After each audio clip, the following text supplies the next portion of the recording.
नमस्कार, आप देख रहे हैं डार्क गली यूट्यूब चैनल। आज की कहानी में आगे बढ़ने से पहले खौफनाक और डरावनी कहानियाँ सुनने के लिए चैनल को अभी सब्सक्राइब करें।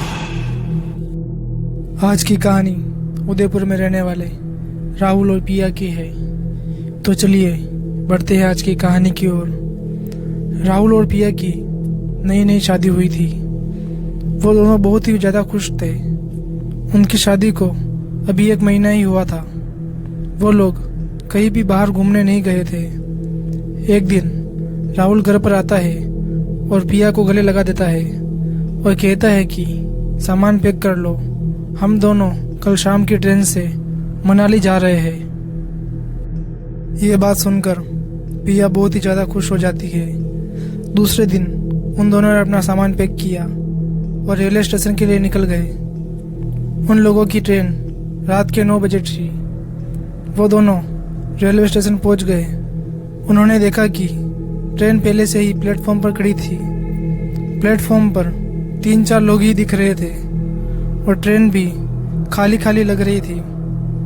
वो दोनों ट्रेन में गए और अपनी सीट ढूंढने लगे। उन दोनों को अपनी सीट मिल जाती है, लेकिन उनके स्लीपर पर एक भिखारी जैसे दिखने वाला आदमी, जो पूरी तरह से बेस की तरह काला था, वो सोया हुआ था, जिसके शरीर में से चिपचिपा पानी गिर रहा था, जिसकी वजह से पूरी स्लीपर खराब हो गई थी।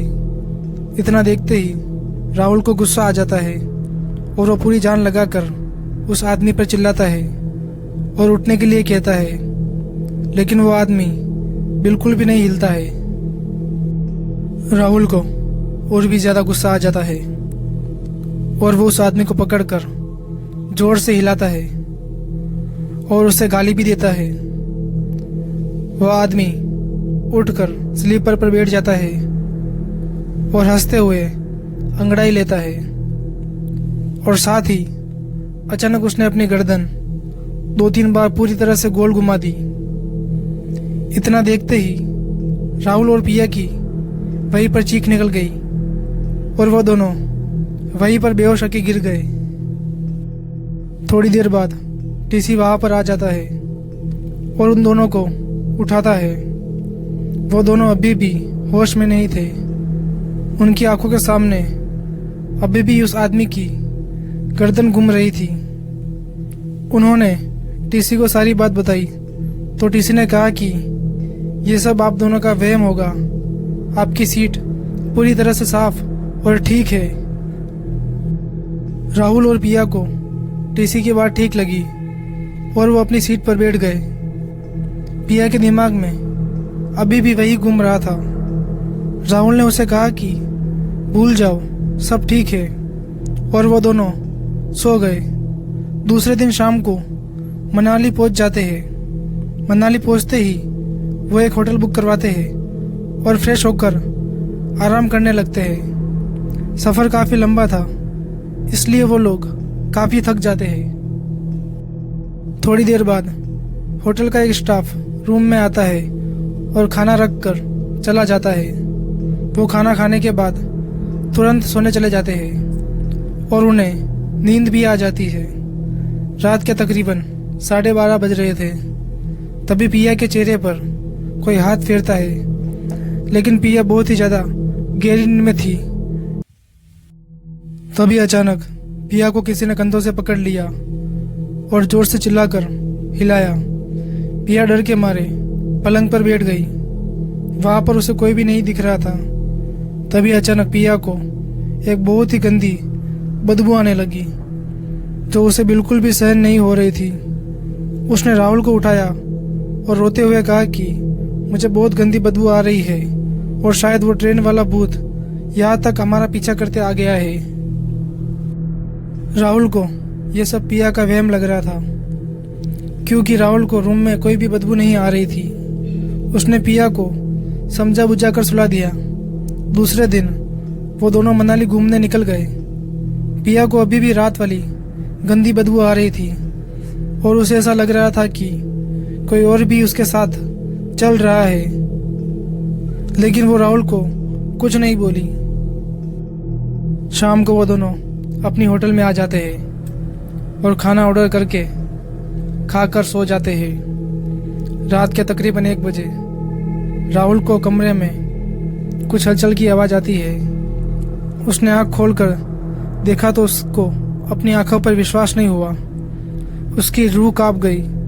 उसने देखा कि पिया अपने बाल को खोल के रूम की छत पर घुटनों के बल चल रही थी।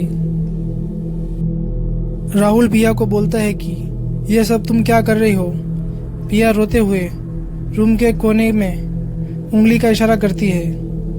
राहुल रूम के कोने में देखता है तो उसका पूरा शरीर ठंडा पड़ जाता है। राहुल देखता है कि जो भूत उनको ट्रेन में मिला था वो कोने में बैठा हुआ एक खोपड़ी में खून पी रहा था। राहुल जोर से चिल्लाता हुआ वहां से भाग जाता है और होटल के स्टाफ को वहां पर लेकर आ जाता है। राहुल और होटल का स्टाफ जब वापस रूम में आते हैं तो पिया को अधमरी हालत में नीचे पड़ा हुआ देखते हैं। राहुल ने उस स्टाफ को सारी बात बताई तो वो समझ गया कि क्या मामला है।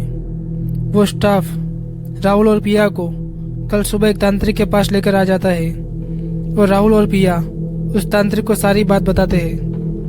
तब तांत्रिक कहता है कि तुमने उस पिशाच को नींद में से जगाकर बहुत बुरा किया। अब वो तुम्हारा खून पीकर ही मानेगा। अगर तुम दोनों अपनी जान बचाना चाहते हो तो उस ट्रेन की सीट पर जाकर एक खून की बोतल रख दो। अगर उस पिशाच को तुम पर दया आ गई और उसने खून पी लिया तो तुम्हारी जान बच जाएगी। दूसरे दिन राहुल और पिया अपने बैग में एक बकरे की खून की बोतल भर कर रख देते हैं और उसी सीट पर जाकर वो बोतल रख देते हैं। जब वो बोतल रखते ही हवा में उड़ने लगती है और धीरे धीरे पूरी खून की बोतल खाली हो जाती है। राहुल और पिया डर से कांपने लग जाते हैं और जोरों से रोने लग जाते हैं। वो दोनों उसी ट्रेन में बैठकर वापस अपने घर आ जाते हैं। फिर कभी उन दोनों को उस पिशाच के होने का एहसास नहीं हुआ। तो दोस्तों, आज की कहानी में बस इतना ही। अगर ये कहानी आपको अच्छी लगी हो तो वीडियो को लाइक करें और चैनल को सब्सक्राइब करें।